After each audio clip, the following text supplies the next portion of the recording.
What's poppin', everyone? You got your coach of the Chim Chargers here today with our WBE Finals battle, our last and final game of the WBE.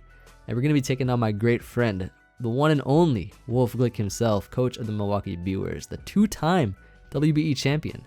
He has a Gigalith, Tornadus, Excadrill, Weezing, Gengar, and a Mega Blastoise. A very powerful looking squad for sure. And our team here, now let me go ahead and go through my squad, because this is the last and final game, because it's the final battle of this season. I decided to bring final Gambit Victini. So my strategy going into this match is to make this an immediate 5v5, and I think that's a smart thing to do versus Wolfe, right? Because I feel like he has a very specific role for each of his pieces that he brings, and if we can just remove one of them immediately, that could kind of throw him off balance. So I think that might be really effective in this matchup.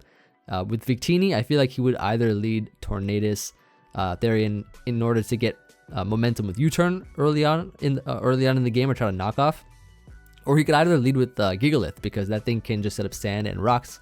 But Victini's HP is higher than both of those. Victini's HP is actually higher than everything on his team, bar any kind of max HP or like some kind of high invested HP in Excadrill. So Victini can click Final Gambit and knock out something turn 1. So that's kind of what I was going for here. And then try to 5v5 him with the rest of my team. And in that way, we could also kind of prevent rocks too if he does lead with Gigalith, which he actually will end up doing in this match. So then I have an Azu, which is Power Up Punch with Z Liquidation.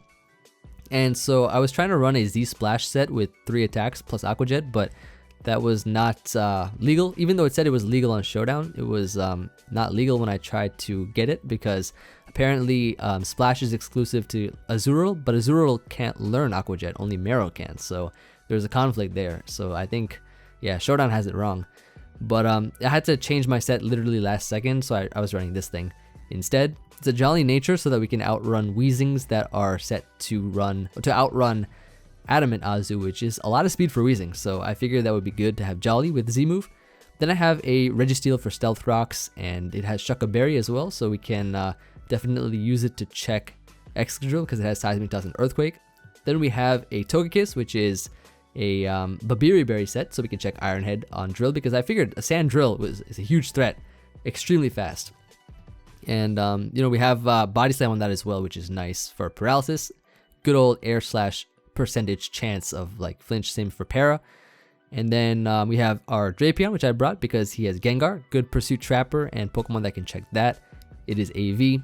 And so then I have a Mega Sceptile, which is my main sweeper for the team, Sub SD, Leaf Blade, and Outrage, which actually looks very, very dangerous versus his squad. So that's something that I think can put in a lot of work in this match. And I figured I'd just, like I said, lead Victini, because that was the Pokemon that would start setting up the scenario of 5v5 and then try to pressure him offensively with my squad here.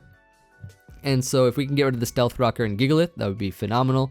Don't have to play around that. And we have a T-Spike Absorber in case he has T-Spikes on Weezing, which I'm expecting. So let's get right into it and see how this match goes for the finals of the WBE. And you already know it's about that time. So here we go. He decides to challenge me. This may or may not be his first mistake. So he leads Gigalith, and I lead Victini. Perfect, right? Absolutely beautiful. We can immediately click Final Gambit, and we do lose Victini. However, we get rid of his Gigalith, which is fat and has rocks, so we don't have to play rocks for the entire game, which is great. And then I can go Azu to pressure him. Now, he goes into Weezing, and in my mind, I'm thinking I'm faster than Weezing because I'm Jolly. But no, he has a faster T-Spikes. So I'm like, okay, that's fine. He must not have a lot of defense then, and it's a utility Weezing with T-Spikes. So I can go for the Z move here to knock it out. However, no. He reveals that he has a Z move on a timid Weezing. And this is and like I saw T-Spikes, I was like, okay, maybe it's just utility and whatnot. But he has Acid Downpour Weezing with Z Sludge Bomb or Sludge Wave or something, and knocks out my Azu. So this was my first mistake, leaving an Azu. So I definitely should have not stayed in, but I was not expecting a Z move Weezing. That's for sure. Like, there were so many other potential Z-Mons. Then he has Fast Taunt on this, but I kind of like go for Seismic Toss here in case he does have Fast Taunt. So at least I kind of read that correctly. And he's Pain Split. So it is the moves of a utility Weezing, but it has that like offensive presence with Sludge Bomb and stuff. So really, really smart bring on his part to outrun Jolly Azu, which I was not expecting at all. And so Yeah, I'm in the back now. I lost Azu, and I lost Victini, but I got rid of his Gigalith. So now I'm just trying to use Registeel to make up for any kind of lost momentum in the game by trying to get rid of this Weezing or weaken it, because if I weaken Weezing and get rid of it, then my Mega Sceptile has a much easier time setting up a Swords Dance and then outrunning the rest of his team, because the sand is already pretty much worn off, right? So in that way, Drill cannot be faster, because I'm sure it's going to be Sand Drill with Gigalith. So now he goes into Drill, and so I'm going to switch out here into my Togekiss to save Registeel. Maybe I can try to get up rocks later on something and use it as attack later on, but he actually subs and he's leftover, so I'm like, no way you're that sub toxic set, are you? So I'm going to scout here by switching out a Togekiss into my Drapion. It absorbs the T-Spikes as well, so it's a pretty good switch in here, and he is sub toxic, so I have to play around that now. So we have to go back into Togekiss here, predicting the Earthquake, which he does decide to go for. And so if he's sub-toxic Earthquake, I don't know what his last move is, but I have a Babiri Berry so we can find out if he's Iron Head or not. But he goes for Toxic, so don't know if he has Iron Head, but I am poisoned. I can still go for the Aura Sphere here to break the substitute. So we will be able to sort of stop this thing and figure out if he has Protect as his last move, or like, I guess what is his last move is what I'm trying to figure out here. Gonna switch out here into my Sceptile as he goes right for the sub. Now my Sceptile has sub SD, right? So I can avoid the Toxic here should he try to go for it, which I was thinking he would, but he switches out while behind a sub and goes into his Torn. I guess he was expecting sub, I'm not sure, but I thought for sure he'd like try to click Toxic there or something, but he goes into Torn, so I'm like, okay, that's perfectly fine. I can just get up an SD on this thing, but he's actually Scarf Tornadus Therian. He's Scarf Torn T, and he's able to outrun Mega Sceptile. So once again, just comes to show how much of a more difficult matchup this is, because now I cannot outrun Torn with my Mega Sceptile. So I have to try to find a way to get this thing paralyzed. He's going to go into, or so he's going to go for the HP Ice is what I'm thinking it was, because he went for that on Sceptile. So I'm going to go into Registeel, take that, and try to get up rocks here. And Mega Blastoise probably does have Rapid Spin the way he brought it in. So I'm going to try to T-Wave this thing, and then I guess spam rocks and Seismic Toss and whatnot so that I can ensure that my rocks stay on the field. So I get to go for the T-Wave here. That's pretty nice. And I can try to get my rocks up once again, but he's Aqua Jet. He's Aqua Jet on that thing too. And I'm able to live, thankfully, because I have a bunch of defensive investment here. And I get my rocks up once again. Can Seismic Toss the Blastoise for some damage. He gets paralyzed, which is nice. I get a little bit extra damage. Does not matter in the long run because of having Mega Sceptile. It would have already put it in range anyways with Adamant Leaf Blade. So he will knock me out here, get rid of my Reggie, and I can go here into my Mega Sceptile. Unfortunately, I could not keep rocks up, but I got a lot of damage on the Blastoise, which is nice. So I'll take that as a trade-off, but he goes into Torn as I Leaf Blade. I probably could have doubled into Togekiss, but I didn't think it was worth it because I'm too far in the back, and I only got like, what, 3 Pokemon left, so I gotta play my cards properly. So he's gonna switch out a Torn here, and then go into his Blastoise as I go right for the knockoff. Basically what I'm trying to do is I'm trying to catch a choke here. I'm trying to catch a choke with him trying to stay in on Torn, with Torn, and either get his item knocked off or get it paralyzed. So I go to Togekiss here to take the attack from Blastoise as he goes for the Jet once again. I Air Slash to get some damage here. Then I can go for the Roost as he switches out into his Tornadus. I'm pretty sure I click Roost here, which I do, and I can get back my Togekiss to a good amount of health. And so now I'm like, okay, maybe he's going to stay in. I can go for the Body Slam, but he has U-turn, so I figured as much because he is Scarf Torn T. And he goes into Gengar on my Body Slam. I don't know how he predicted that, but he did. Like, I could have had T-Wave, and I could have paralyzed this thing. So I go here into my Drapion as he doubles out into Drill, which is a really good play on his part. And so now at this point, I'm like, I don't think this Drill has Iron Head because he would have gone for it at some point in time. He's going for Earthquake here. So I don't think he has Iron Head at all. And I guess the time to find out is now because I have a Babiri Berry, so I can live any hit from Drill. He switches out here though, so I guess he does not have Iron Head. Goes into his Gengar once again as I Roost. And keeping my Togekiss healthy is going to be crucial for this game in order for me to have a chance to win with Mega Sceptile. So I'm going to switch out here into my Drapion as I can now try to trap this thing. He does decide to stay in, so I'm like, okay, this is perfect. Got to predict either knockoff or pursuit. I knock off, I get the prediction correct, but he lives with Gengar? And he knocks me out with counter. So this is a defensive Gengar. This has defensive investment. He brought like Gengar and Weezing traded roles. They traded roles. Weezing was fast and Gengar was fat. Like what? That's crazy. Like really good prep though. But yeah, I have to switch out a Torn here. Go into my Togekiss as he goes right for the Hurricane. I do get a little bit of justice and dodge here, but it does under 40%, or it does about 40, so can roost and stuff versus it, or get a chance to paralyze. But I go for the Air Slash to knock out the Gengar. I predicted him to switch out of it and go into that thing as he was expecting probably Body Slam. Then he goes in a Drill here, right?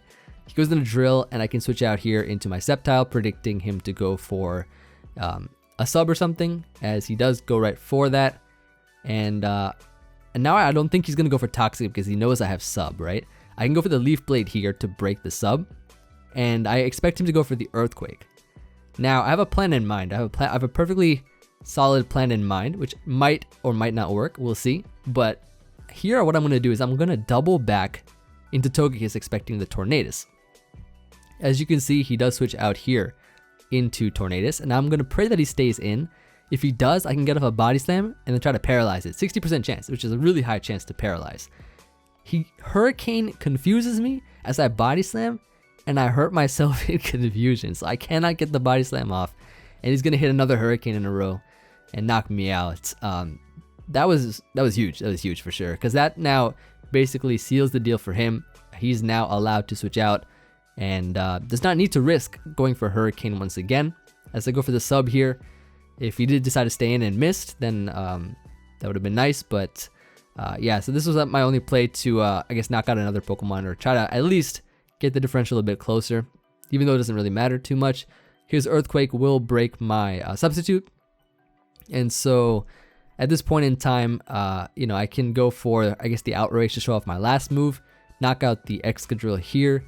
And then he still has that, like, very weakened Mega Blastoise. Aqua Jet can't knock me out from this range, though, for sure. But the Tornadus is still here, as it is not paralyzed and able to knock me out with the Scarf HP Ice and win the game. So that's going to be GG. So let's just, I guess, go ahead and try to analyze this game a little bit. I think, like, the one thing that I would have changed, if, you know, I could go back and change it, was not keeping Azu. I think Azu play was a little questionable in the beginning.